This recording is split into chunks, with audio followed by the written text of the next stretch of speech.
welcome book lovers. Let's see, got a couple more. Welcome everyone. Thank you for being here. As you are logging in, your cameras and microphones have been set to remain off for the duration of the event. So I just want to let you know ahead of time. I'm Carrie, and I am on the Andersons event team. I want to welcome you to our event with Charles Finch and Anna Quindlen to celebrate Charles' latest Charles Lennox mystery, An Extravagant Death. Thank you all for being here tonight. That's what is first and foremost. The Anderson family has been selling books independently since 1875, believe it or not. And we've made it through some really tough times before, including the last pandemic. And we're going to make it through this through this time too. We know it, but you guys being here tonight, your support of this event through your attendance, your support of the store by purchasing the books through us, it's really allowing us to remain in business during this crazy time, and we're just truly grateful for all of you for sticking with us in this virtual landscape for author events. We know it's not the same, but we greatly appreciate it. A couple of things about tonight before we get started. As mentioned previously, your cameras and microphones are off for the duration of the event, so please keep them off. When the authors are speaking, and if you don't want to see everybody's little tiles, you can go up to the upper right-hand corner and you can hit view, and that you can say speaker only. I think it says speaker view, yes. And then you'll only see whoever's talking. That way they'll be a little bit bigger on your screen and you won't see all the different tiles, which can get distracting. So I'm going to be looking at all the tiles. Yes. I'm just kidding. That's true because you're speaking. Yeah, I guess that is true. Yes. And then after the event, we're going to let the authors speak for a little bit. After the event, we're going to have a Q&A session, but we're still going to keep our cameras and our microphones off. So the best way to participate in that would be to submit questions through the chat, which you can find at the bottom if you kind of mouse over the bottom of the screen, you'll see where you can click on chat and you can ask through the chat. You can ask at any time throughout the event, any question that comes up. I will be compiling those questions and then I'll be popping back in at the end of the event to feed those questions to the author. We'll try to get through as many of them as we can before we have to end for the night. And I'm begging you, please submit questions. I don't know, something about this virtual format, people are a little bit shyer than in person, but the more questions we get in these virtual events, the more engaging the event is for both you and for me and for the authors, and it just makes it a lot more fun. So please, anything you think of, just go ahead and throw it in there. A couple more quick little things. If you ordered a book for tonight, please know that you'll receive an email when your books are ready to either be picked up at the store or the books have shipped out to you, whichever option you chose.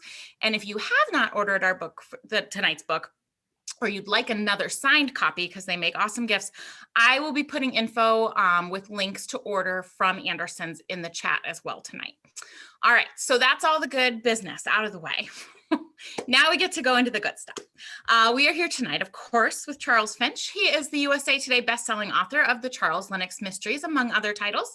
He is an award-winning reviewist. His essays and criticism have appeared in the New York Times, Slate, Washington Post, and elsewhere. He lives in Los Angeles, and he has visited Andersons many times, and we're so happy to have him back.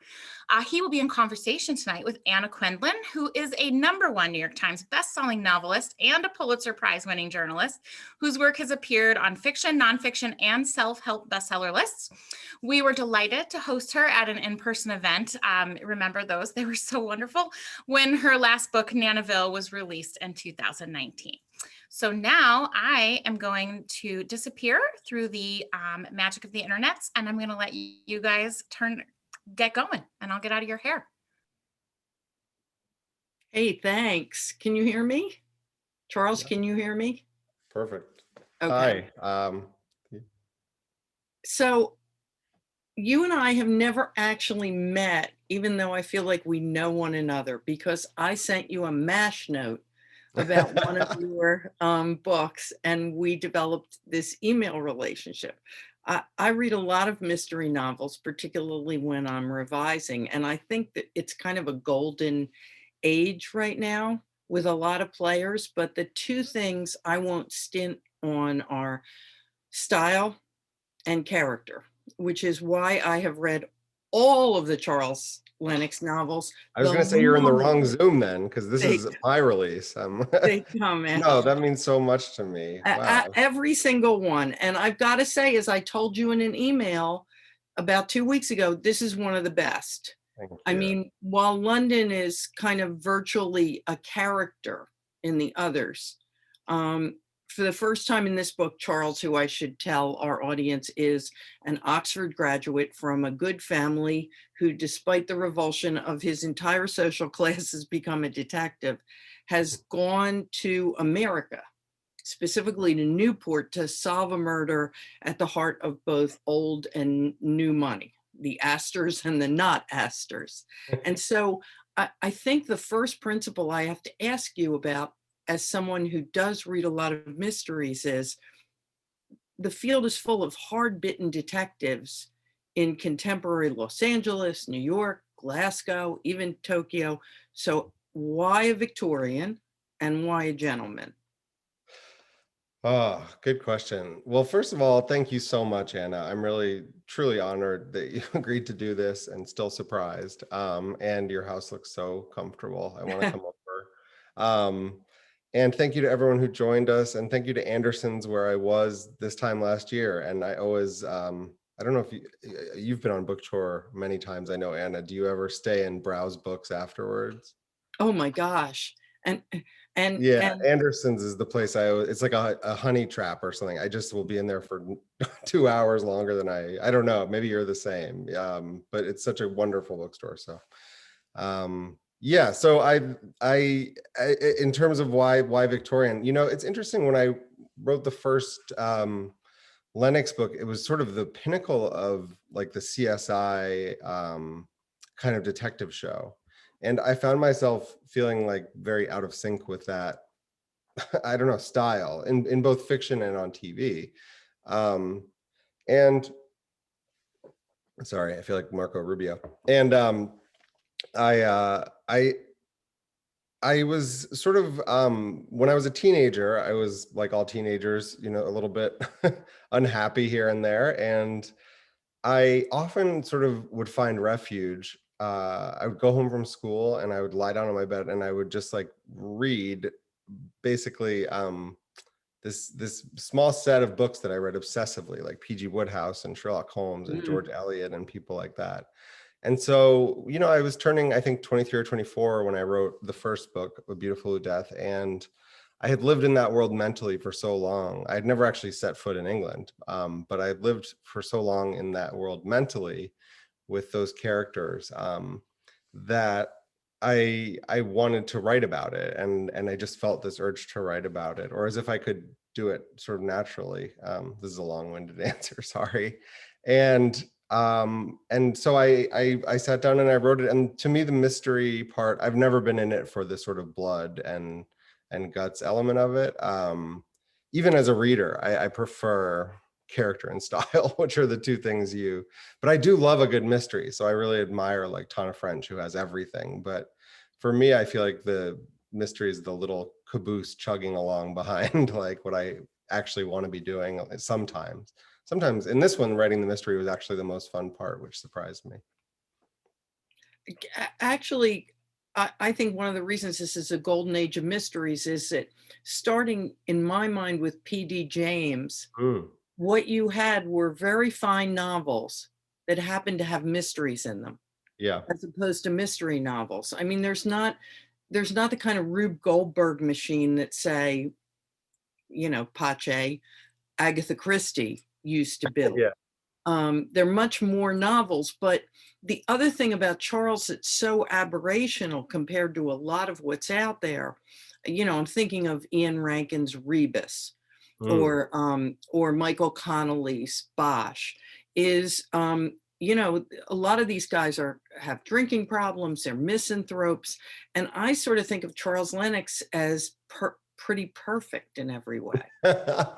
Do you? Well, he's on me, so no, he's deeply imperfect. I mean, but he's incredibly fortunate. And I mentioned that I read a lot of those books as a form of sort of refuge, and I don't think there's any anything terrible about that. And so when I set out to write the books, like I've written about some of the harsh realities of Victorian life, but I'm not necessarily, I don't know. I wanted a character who wasn't necessarily embattled. Like I felt like every detective I met was, as you say, fighting a drinking problem or something like this. I wanted someone who had the problem of wanting to be a detective, I guess. Does that sort of make sense? Yeah, because that is his problem. I mean, Right. everyone thinks it's absolutely outrageous that he's chosen this. And in Yeah. fact, there is a point in I can't remember which number book when he sort of veers off and goes into politics. Yeah, that's exactly right. And then, you know, what happened is I wrote 2 or 3 books where he was in politics, and I mean, it was such fun research. But then someone wrote a Goodreads review that said, like, I'm so sick of him being in parliament. When is he going to just solve some cases again? And I was like, you know what? I'm kind of sick of it too. And so I was like, I took very gently over the next book or two. I sort of took him out of parliament because I was like, they're right. He needs to evolve. So never let anyone tell you your negative Goodreads review isn't getting through the author. Charles, don't read the comments. Don't read the comments. I know. As Toni Morrison said, I have to know what's going on. They said to her, "Do you read the reviews?" And she said, "I have to." And so, you know, I'm not Toni Morrison, but I have to know what's going on. But I should try to break the habit. Do you genuinely not read reviews? That's amazing to me. I don't anymore. I think it was 4 or 5 books ago. I suddenly decided that it would suit my temperament better not to read the reviews. And people assumed that what I meant was that I wouldn't read the bad reviews. But given the fact that there's always somebody sitting on your shoulder while you're writing saying, well, that's not very good. Well, that's not as good as the last one. Well, that's not even the good reviews. If they focus on something that you don't happen to be doing in the next book, can add to the noise in your head. And so I'm so troubled by fear and insecurity when I write that I can't deal with any more Still, noise. after all these years and all your success, Yeah, that's so yeah. interesting I actually think and in some ways depressing to hear. that makes it worse because when I first started out, I think there were no expectations. In fact, there were negative expectations because I was a reporter Mm. trying to be a novelist. But the better you do, you know, the more expectations there are. Anyhow, We just you quit. you Maybe were we just quit. you were talking about how the mystery is kind of the caboose on the train for you. So can you talk a little bit about the assembly from the beginning? I mean, are you focused first on setting? Are you focused first on a plot problem that you're going to unravel? How do you start to begin? That's a great question. And there are sort of a few different answers, which is I think that at the start of the series, or when I was figuring out, to myself, it seems like the first 3 or 4 books have a quality that I wish I could, you know, refine, having learned what I've learned. Because writing is like anything else. It's like learning to cook an omelet. You just get better as you practice and try and like fail, and you know. So at the start, what I wanted was a setting and a character in a predicament, which was Charles Lennox, who's a detective and is sort of maybe interested in the person who lives next door and stuff like that. But as the series has grown, where I've started is like where Charles is in his life, because mentally I've come to feel like that's more important to know going into the book. And then it took me until the 5th book in the series, which is called A Burial at Sea, to figure out that I could plan. Like you mentioned PD James earlier. I don't know if you know this great story that she would plot her books out so meticulously that she could just wake up and say, I think I'll write chapter 27 today, or I think I'll write chapter 6. I was never like that. And then I figured out sort of a trick which has really stood me in good stead, which is I write a very brief short story at the outset detailing all the facts of the crime. And then that's everything I leave out of the book that Lennox sort of has to build up. So it's sort of like taking the pieces out of a finished puzzle at the very start. So I'm like, X did Y to this because of that, because of, and that gives me, without giving me like on page 255, you have to have this. That gives me the chance, I think, to have emotional fluidity with a spine of a story.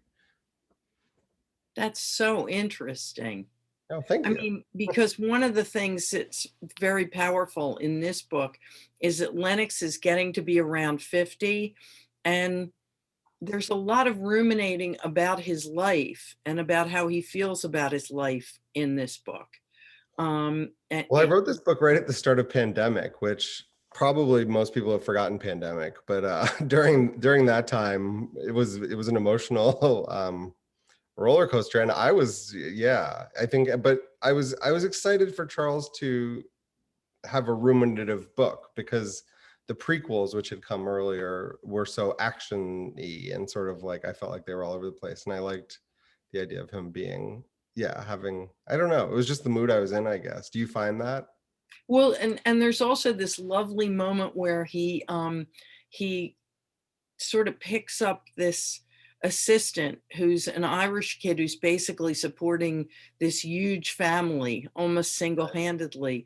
And at the end of the book, Charles makes sure that he has work Yeah. going forward, and like significant work. When he hands him off to somebody, he says, you know, I don't want you to give him some menial job. I want this guy's the real deal. I want you to give him a real job. And as I was reading that, I thought, will he come back again? Will I find him in another Charles Lennox book?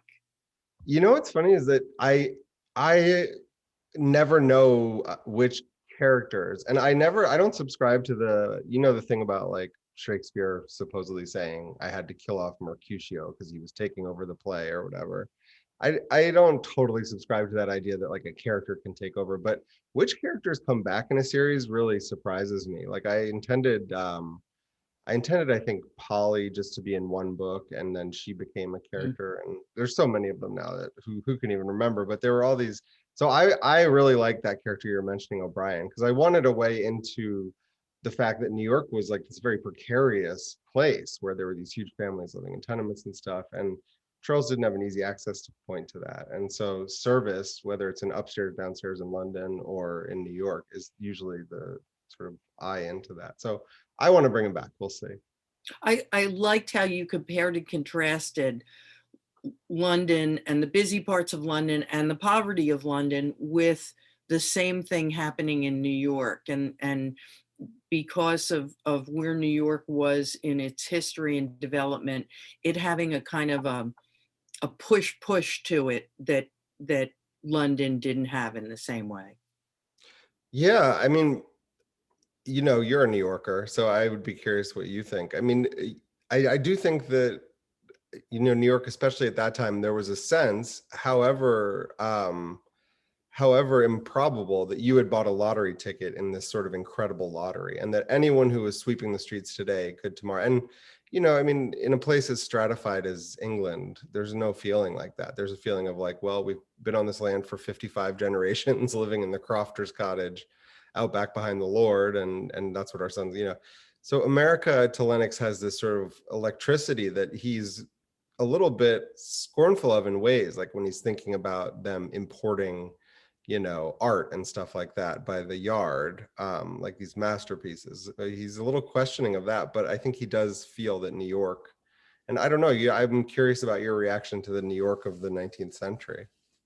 Oh, I think I told you in an email, one of my favorite nonfiction books is by Russell Shorto. It's Oh called The yeah, Island at the Center of the World. beautiful And book. it's actually about New York under the Dutch. Mhm. Before any of what you have in your book, before Five Points or any of what's going on uptown, which at that point was 14th Street, had Yeah, happened. And I'm sort of obsessed with New York throughout those periods of time. I'm a big reader of Edith Wharton, of and course. and you Well, know so and then a lot of the Knickerbocker families in the book are descended from those initial Dutch settlers still. exactly. And then you have the new money.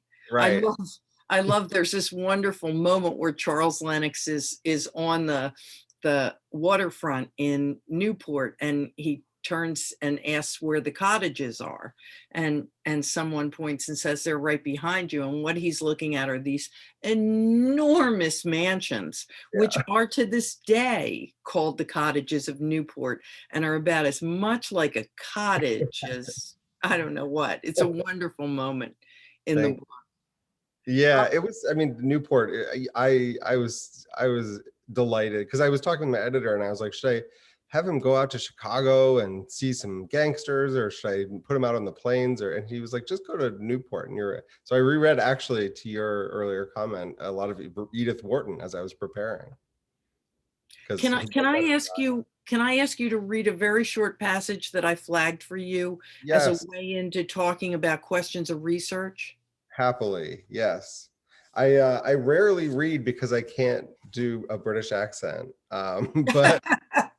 but in this case, you were kind enough to pick a passage that doesn't have any dialogue. So this is from An Extravagant Death, and again, thank you all so much for being here, and Anna, thank you for doing this. The gentleman making the inquiry. So someone's just asked, "Is there a Mr. Charles Lennox aboard?" They're on a train. The gentleman making this inquiry was 50 or so, something near Lennox's own age. He had dark, coarse hair, pale skin, and a rather handsome face, which was, however, marred on one side by the aftermath of a terrible wound, crossed with scores of small white scars, one eye permanently half-lidded. Lennox recognized that kind of scar. After Crimea, you had seen them. Their sad tale wound its way back to 1784, when an imaginative lieutenant in the Royal Artillery had swiped a spare cannonball from the arsenal and started to tinker with it, looking for improvements. Eventually, he hollowed it and filled it with gunshot, small lead balls, until it was just heavy enough to fire like a solid cannonball. The invention was a devastating success. It scattered hundreds of fiery hot shards of metal into enemy lines, causing terribly painful injuries as often, or even more often, than death. It was hard to know what the lieutenant might have made of his invention. Whatever it would have been, his name, Lieutenant Henry Shrapnel, lived on in the weapon he had created. Well, I've got to tell you, I got to the end of that sentence, Lieutenant Henry Shrapnel, Yeah. and ran upstairs to where my elder son was working. He's very well read, and read that passage to him, because it had never for a moment occurred to me that shrapnel was named after someone, that there was an actual shrapnel who had invented that. I know. And it just made me stop and think, how much research does Charles do in these books? I mean, how much do you do, and how do you do it? Oh, so it's a great question. I mean, it really, some of the books take really intensive research, like The Last Passenger, which had a lot of sort of American cross currents in it. It was about slavery in Oh, part. yeah, that one was wonderful. Oh, thank you. That one demanded quite a lot of research. So I was really reading, I mean, secondary sources. And but this one, I was, I'm a magpie. So every time I'm reading something, I sort of get curious about a story or something like that, I just sort of pick them up, and I have hundreds. And if I feel like I can organically work them into something Lennox is thinking, I don't know. It just is what I kind of pass it off to I realize it's a little bit, I hope it's not gimmicky, but like I pass it off in my own mind, is that's how I sort of think, is like, I am the same as you. I hear Henry Shrapnel, I'm like, you've got to hear this. There's a guy named Shrapnel. And so I hear that and they stick in my mind. But the more conventional research I do, I love to read Victorian newspapers. And then the most important thing to me is I always want, and it sometimes, really defines the book in a way. I'm always reading a novel by usually an Elizabeth Gaskell, or as I said, George Eliot, or there's a George Gissing. And that to me, like, I'm not perfect about mistakes. Like in my very, very first book, I put the word sidewalk in, which still get like one email a week for the last 16 years saying like the British call it pavement. So I'm not perfect about that. But to me, what I try to be perfect at, without ever succeeding, but attempt at least, is the tone and the the you know, how it would have sounded and felt in those rooms actually. And so that, I feel like the main sort of nutritive research I do is actually reading novels, which is nice. But yeah, all the normal kinds as well. Do, can you recall a specific occasion when you had a great piece of research and you put it in one of the novels and then wound up taking it out because it felt pedagogical rather than narrative? Yes, that's a great question. There was one that I had in every book for 5 or 6 books in a row. And when it came down to cutting it, I was, you know, I was, every book I was like, this is such a good fact. And finally I would cut it. And then I got to use it a couple of books ago and I was so overjoyed, and it worked, I thought, in the story. But so the answer is yes, of course. But what was it? You've got to tell us what it was. Oh, okay. So it was the one where the reason the Brits drive on the right and the left. Did you ever? Now I'm forgetting it. It's basically that the Brits drove, the British drove on the left because they needed their whip hand free in the center of the thing, and then the Americans drove on the. Everyone's shouting into their Zoom right now. I can't even remember it properly because I'm in a fog of research right now. But it was that detail, and I had it written down for years upon years. And yeah, that was the one. It's, I mean, there's just fantastic stuff. Oh, here, someone's saying in the comment, I'm going to say, other way around, drawing swords, I thought. It is something like that. You Mark, see, you're readers exactly always right. get you with this stuff. And Well, hopefully people come up to me and say, in book before 5, why did you do this? And I say, I don't know. I'm so sorry. your copy editor saves you sometimes. I mean, I remember in a novel having a cab going north on Fifth Avenue. And the only thing that would ever happen if a cab went north on Fifth Avenue is a spectacular series of accidents, because of course Fifth Avenue runs south. Well, I picture those buses going by the Met, and it's yeah, exactly. Luckily my copy editor saved me. I was gonna say, I've been saved from a lot of terrible ones, but a few know. terrible ones still made it in there. So Yeah, no, I've been saved a lot by copy editors. by good copy editors, exactly. A couple of books ago, no, it's more than a couple, but some books ago, you did a series of prequels. You essentially took the backstory of some of the earlier novels and you made it the full-fledged front story. At what point did you decide to do that and why? Oh, that's such a good question that it's actually been on my mind. Because the last prequel just came out in paperback, The Last Passenger. And, you know, so I wrote 10 books in the initial thing, and I was writing, you know, I thought I wrote the last one of the initial 10 in the chronology was called The Inheritance, or it's the one with the orange cover, which is how I think of them. Your covers are so great. Oh, thank you. Yeah, I draw them all myself and everything. No, Yeah.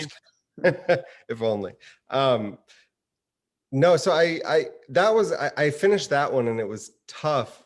And I thought that's about as well as I can do with these. Like that, I don't think I can do better than that.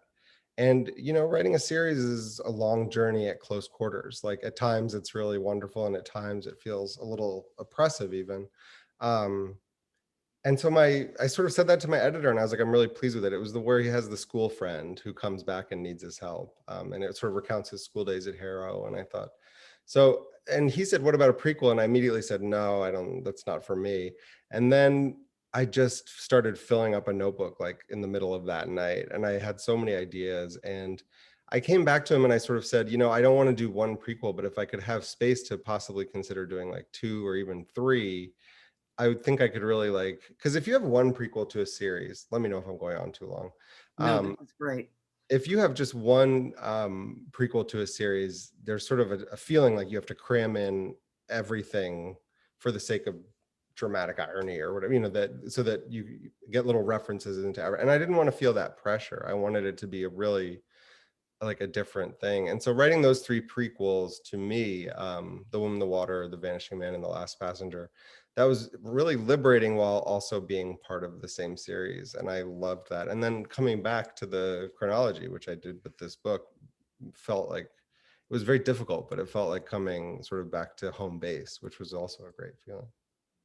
Well, you know what drove me crazy about the prequels, which was I Oh was no. very invested in Charles's love life. And I really felt like it had gone really off in the same way that I was very invested in Peter Wimsey's love life till he finally got together with With Harriet Vane. Harriet, yeah. I was very concerned about Charles, and luckily it all turned out well. And in fact, there was one other possible love interest, although I was never buying it. It's kind of nice that you circle back to her Yeah. in this new novel, and there's the clear indication that when she chose the rich titled guy over Charles Lennox, she made the wrong decision. Ah, I don't know about that. I don't know. She ended up in a nice place Yeah. too, as well. Like I think there's a lot of paths to a lot of roads to Rome. But yeah, no, I wanted to. I think she was a character I felt like deserved. Her name's Kitty, and she and I wanted people who had met the series through the prequels to feel some sense of continuity. And I felt like it was short shrift just to see her as someone who jilted Charles. Like I wanted to give like a fuller picture of what her life was like, because, he sort of blamed her, but there was, morally a woman in her position had so few choices. So yeah, that was really fun to write about. And she's another character who came back without sort of unprompted, as I was saying before. So we all know that Arthur Conan Doyle was totally contemptuous of Sherlock Holmes and had Moriarty kill him off at the Reichenbach Falls to get rid of him, then Yeah. had to bring him back because everybody was so upset. Is there ever a moment where you get tired of Charles? There isn't really. I mean, I think sometimes my favorite is someone, they always, or I've always been asked, like, how did you come up with your protagonist? And for years, I would sort of stumble around, which I still do, my answer. But then I read a quote, and I've just been stealing it ever since, which is Haruki Murakami, who's like the novelist. I mean, I know you know Anna, but he said this, he got asked the same question in an interview, and said, I try to imagine that I was born a twin and never knew it, but that my twin grew up in a different city in Japan, Osaka or wherever, Kyoto, and became whatever, an accountant or a sculptor or whatever. And then that's my character. That's my protagonist, is my twin. And I found that like a really exhilarating answer, because it summed up exactly how I've come to feel about Charles, which is that I have this twin that neither of us knows about somehow. So I take up part of my year every year working sort of in concert with him, and I feel that like kinship. It's a little sentimental, but No, that's a wonderful quote. I've never heard that yeah. before. I'll find it and send it to you. Yeah, I love it. I love that description. You mentioned that when you wrote the first book, you hadn't been to London, or you hadn't even been to England, but you've studied there, right? Yeah. So subsequently, I wrote the second book when I was studying in England. So I've lived there, I think, for 3 or 4 years in total. And I've told this story many times before, but when I first moved to Chicago, where Anderson's is, I went to the library, and the librarian said, "Oh, Charles Finch, there's a writer named that." And I said, "Oh, I think you might mean me. Like I write books." And she said, "No, he's British." And I said, "No, I think it's me. I write." And she said, "No, he's this tall, handsome British guy. You see it on the cover." And I said, I just sort of took my books and left. But yeah, I feel, part of my heart is in England. You know what I mean? I feel like I'm, especially now that I've written about it so much. Yeah, I hope to live there again someday. I feel like I shouldn't say this in front of a group of readers, but one of the blessings and curses of being a writer is that people have no idea what you look like, but they feel as though they know you. And that story you just told reminds me of going to the post office here. I had this big box of books that I was sending to a women's shelter in Canada. And I passed it across, and the woman looked at it and she said, "Oh, Anna Quindlen. There's a famous writer named Anna Quindlen." And I said, "Really?" And she said, Oh yes, very famous. And she took my box and set it off. And I thought, Well, the funniest part of that is that she thought you wouldn't have heard of her. Like, that's, we are the all only person who's strangers never to Googled ourselves. themselves. Yeah, that's so fun. Well, before we take questions from the readers who are here, can you talk a little bit about who you read? First of all, what mystery writers you like, but also you've talked about reading the Victorians, reading a lot of the great English writers, Mhm. but any of the other contemporary writers that you read? Oh wow, great question. For mysteries, I think I have like an appointment every year with Louise Penny, like I think a lot of people Yep. do. Yep. And I've gotten really in quarantine, my habits have changed, and I've sort of gone back and started reading a lot of like Josephine Tey and Mm. Dorothy Allingham and Lord Peter Wimsey and I don't know why that's been my appetite, but there's a million writers I love. I mean, I love Elsa Hart, who writes a neat series and has a new novel out. I love Susanna Calkins and Mariah Fredericks, who I'm going to try now at your recommendation. What's her first book called? Do you know it off the top of your head? I can't remember it off, but you'll really like them. They're I'm very excited. good That was Anna's recommendation. It's historical writing it mysteries. down. It's Mariah Fredericks. Order from Anderson's. Yes, please. Okay, well, if you guys are ready to move into the Q&A portion, we have a lot of amazing questions, actually. This is my favorite crowd ever because you actually asked really good questions and lots of them. So I just wanted to say that to everybody. Thank you. All right, so we're going to start with a few questions that are about An Extravagant Death specifically. Leanna asked, and you sort of touched on this, Extravagant Death is not a prequel like the last 3 books. Why did you decide to do that jump in time? Well, thank you so much, Leanna, first of all, for coming tonight. And second of all, for that great question, because it was a tough decision. I think, I was so tempted to stay with Charles all the way through to A Beautiful Death, but I wanted to leave that space. And it felt like the right story to me. Like by the end of the 3rd prequel, he was sort of living next door to the person with whom he would eventually fall in love. And it just felt like the circle had sort of closed for me. So it was maybe just an intuition thing, which I could have horrible intuition, but that was why I did it. And then Sarah actually very helpfully just said that Mariah Frederick's first novel is A Death of No Importance. Perfect. Thank you, Death Sarah. of No Importance. Thought I'd fill you guys in. Okay, this is from Michelle. I feel this in my bones, Michelle, by the way. I want to thank you for this question.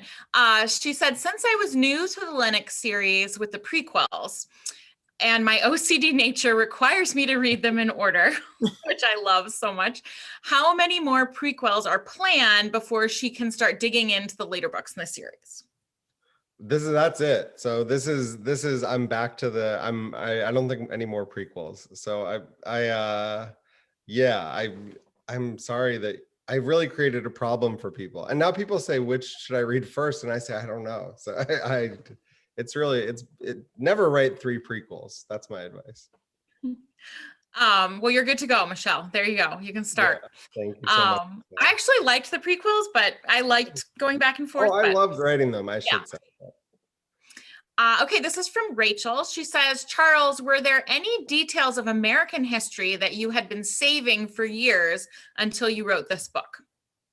Oh my gosh, there definitely were. And now I'm trying to remember which ones made it into the book and which ones are in my file that's like a mess that looks like the inside of my brain, but where I write out all the little ones. You know what? Who asked the question?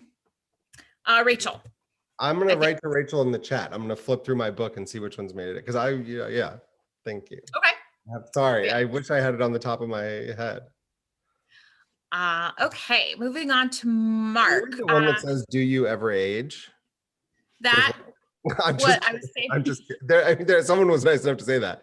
It's just somebody did. They said, "Don't you ever age? You look the exact same as when I saw you with Louise Penny." I was joking about you reading it, but it's just because I have the beauty filter on the Zoom. Penny? You did an event with Louise Penny? Yes, it was amazing. She's wow. Yes, for us, yeah. And fantastic. It's hard to not fangirl around her. I've read all those books. He did too. very well. All right, this is from Mark. Charles, I'm hoping an extravagant death picks up Charles' friendship with the American detective introduced in The Last Passenger. Is this possible? I wasn't sure if this was a spoiler or not. So Mark, thank you so much for asking that. And that's very adroit of you to have picked up on, because actually that was my intention when I was setting out, was that he would team up with him. And then I found that just getting him, I mean, Anna, you can tell me if the first few chapters dragged, because I suspect they do, because getting him across the Atlantic took as much time as writing the rest of the book. You know what I mean? Like having him figuring out a way for him to plausibly go to America alone. I had to get Disraeli involved, and so Yeah, but what reader is going to what smart reader is going to complain about a book that has Disraeli and goes into the way Disraeli dresses and the way Disraeli comports himself at a dinner party? No, it didn't drag. Yeah, thank you. I appreciate it. I guess that seemed, but so that was my original intention, Mark, but then it took so much time to get him across the Atlantic, and so I have a plan in mind for that, because I do want that character to reoccur. So thank you for asking and remembering. Cool. Very cool. This is from Leanna. This is another great question.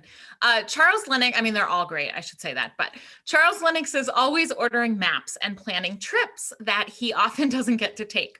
Yeah. Did he plan this trip to America? What's the backstory? What other trips is Charles Lennox perhaps dreaming of? Well, so this trip sort of came up adventitiously. It just sort of,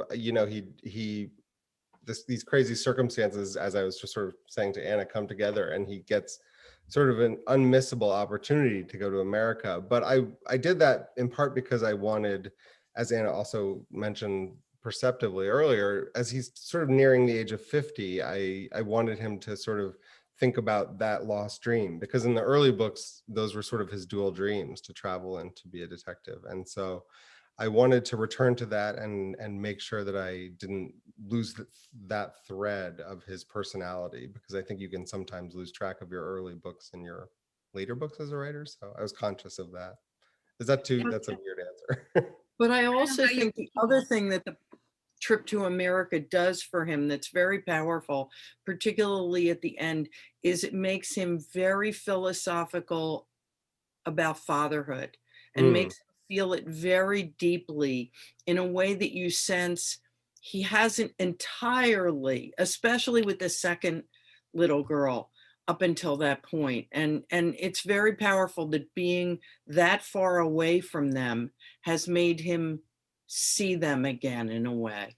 And that's one of the reasons that the Victorian period is so gratifying to write in, because communication was so difficult. And so to make a choice to go to America was to make a real choice about, I mean, it was pretty safe, but I mean, you were making a choice not to speak to the people you love for many months. And I'm old enough to remember when that was sort of true in real life, but now that's gone. And so, yeah, that was interesting to write about. I liked it.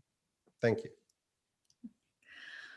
Okay, we're gonna, oh wait, I'm sorry, one more about this specific book, or about Lennox and traveling. Will Lennox ever make it to Wales, do you think? I'm sorry, Wales. That was from. Yeah, has he never been into the country of Wales? Is that, can I ask Danielle that? Wow, that's an oversight I have to correct. I might start writing a chapter tonight. No, yeah, of course, I love Wales. I have been to Cardiff, and I've been to Chepstow Castle, and I will definitely send him to Wales. Thank you for pointing that out, if that's the case. I love that. Okay, thank you for that question. Look at that. We're going to change the course of the next few books, maybe. Yeah, exactly. Okay, I'm going to switch gears a little bit. We're going to ask some questions. We've had a lot of questions about your writing process, which I think are all great questions as well. And this is from, their username is Owner. And they ask, I just read about the writing habits of J.D. Salinger, who writes 12 hours a day. Are you a super disciplined writer? Do you write for hours every day? Anna, will you answer it? People this would be a great question for both of you, really. Writers who say that they write for 12 hours every day are lying. That's sort of my answer too. 12 hours. God, I mean, I think the consensus among almost every writer I know is that maybe a couple hours or 3 hours, and then my brain really goes into just like a pudding. It's like you can ask me my age and I'm like, oh, let me think for a minute. And then do you hit that stage as well, Anna?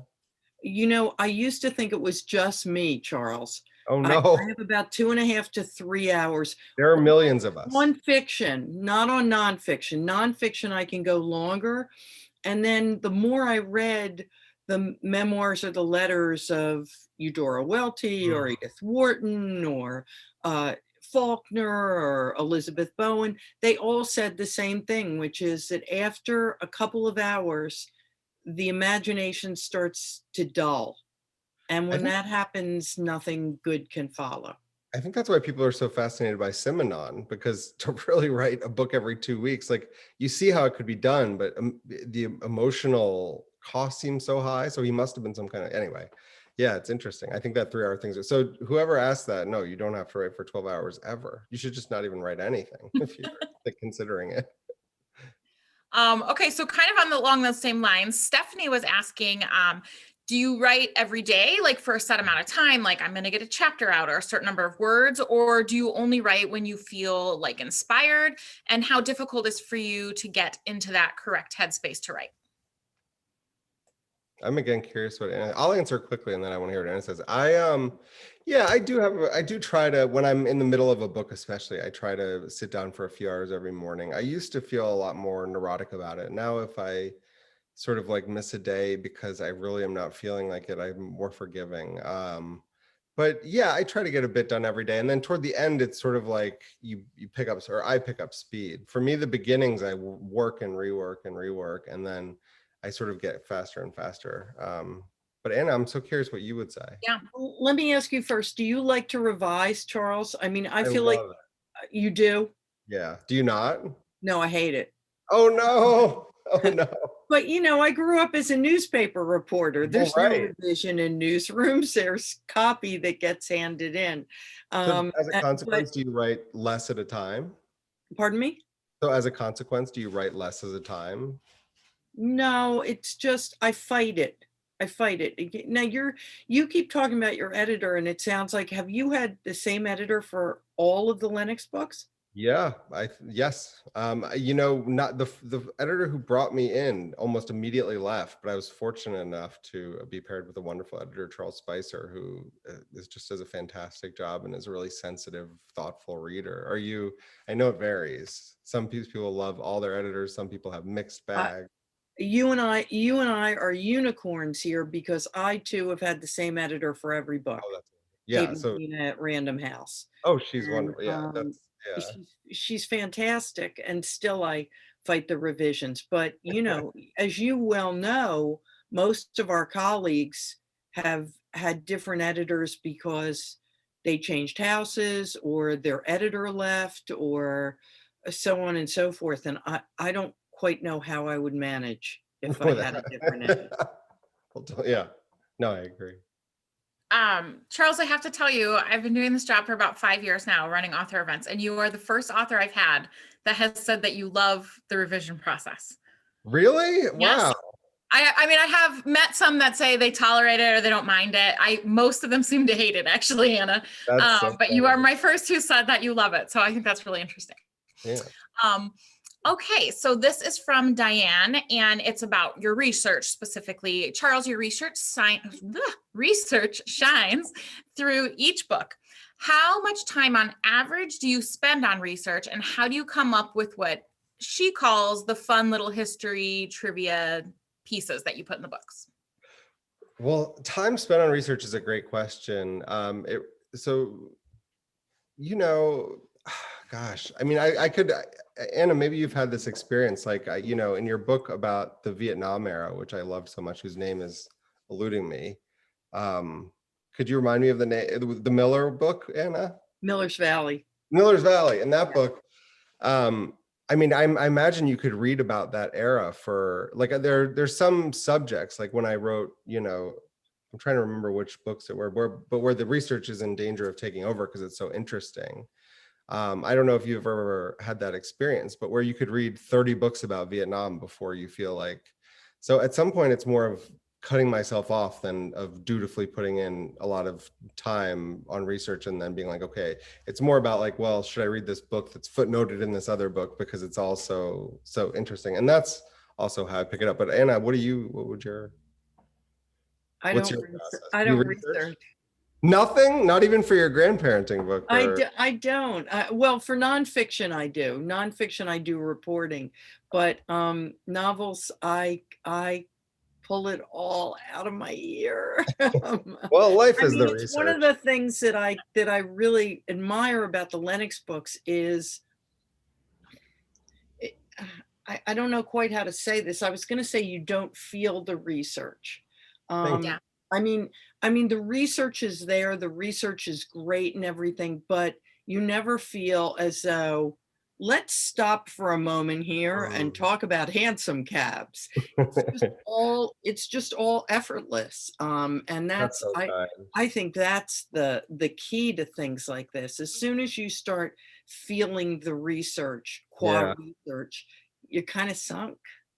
Yeah, and you have to sacrifice a lot of research, or I have to sacrifice a lot of research that I love, sometimes whole books or lines of thought because it's ultimately not serving the story. That is so true about the flowing naturally piece Oh, of that research.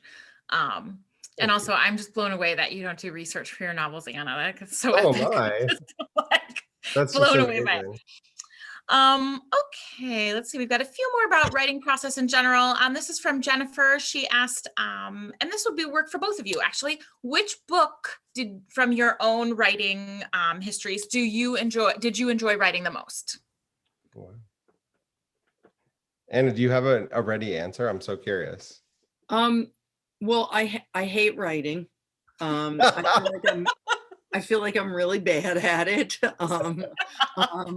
I hate and fear it. You're not. But it actually it segs perfectly into my conversation with Charles. The book that I think of most fondly is a book I did for National Geographic called Imagined London. And it was about how I learned to know London through books before I ever went there. And the It's a reason beautiful I book. feel so strongly about it, other than the fact that I love London so much, and if I didn't live in New York, I would live there.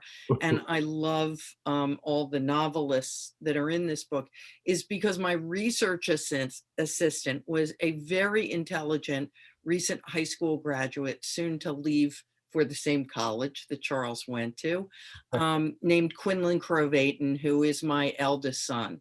And he and I went to London together for 2 weeks. He did a lot of the reading of passages and research for me. And so while I am quite proud of the book, I have a very warm spot for the experience. Of course, of course. Well, I mean, Carrie, I can't compete with that. No. That was like the perfect anecdote. Should we all just quit Zoom? We should all just log out now. Yeah. Okay, this is another good one for both of you about the writing process. Do you ever find that the characters or circumstances change while you are writing your books in ways that surprise you?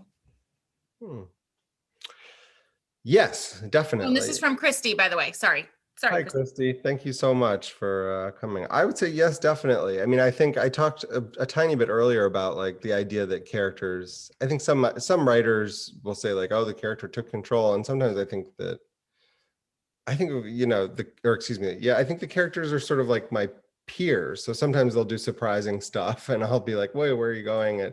And sometimes I incorporate it and sometimes I'm like reining them in. So I feel like, I don't know. Yeah, they sometimes do, but maybe not too crazy a way. Maybe because I write a series all centered around them. But Anna, have you ever found yourself 90 pages in realizing a side character is the main character? That's the famous nightmare that I feel like a lot of people have. No, I'm a Dickensian, so the side characters are always much more interesting than the main character. And Well, you don't have more there's a kind of a vividness to a lot of side characters in the Charles Lennox books that's very Dickensian. I mean, wow.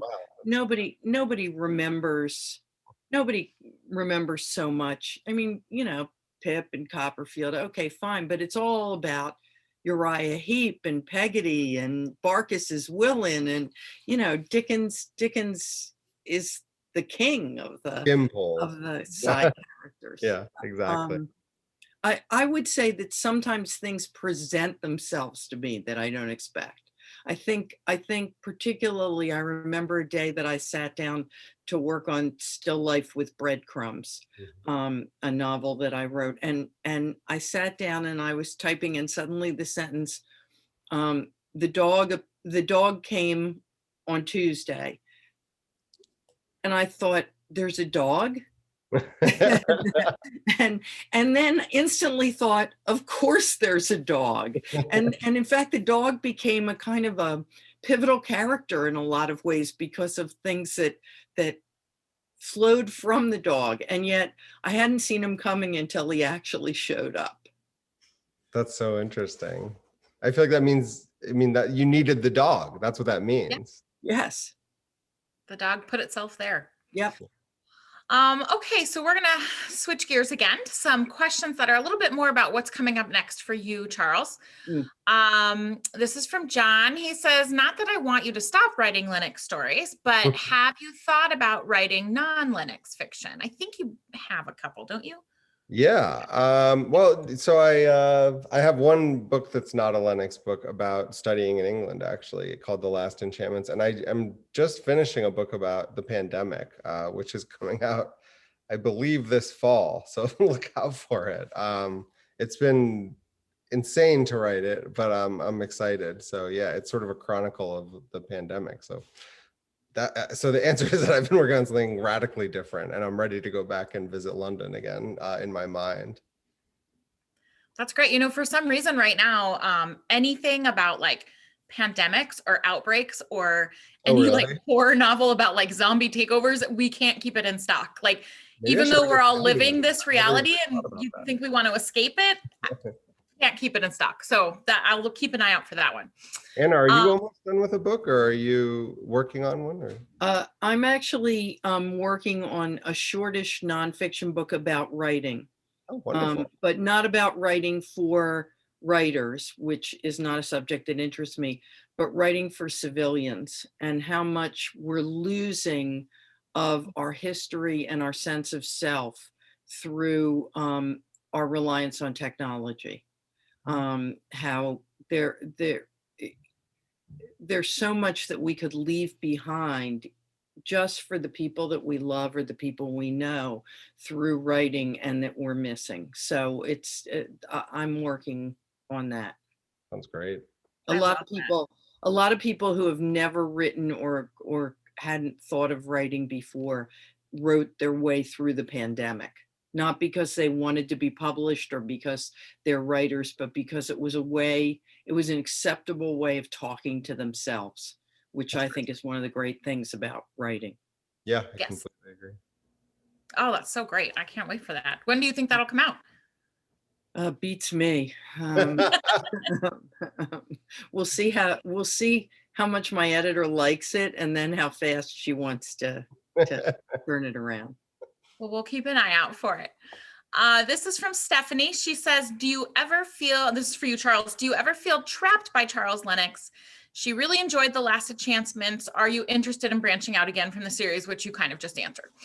Yeah, I am. Thank you so much, Stephanie, for saying you enjoyed The Last Enchantments. That was a super personal book, so it means a lot to me when anyone enjoyed that. I am, but I'm also, I'm sort of, I don't really believe in astrology especially, but I am a Gemini, so I like to have two projects going at once.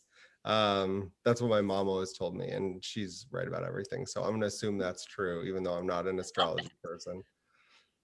One of the things that a lot of other mystery writers have done is to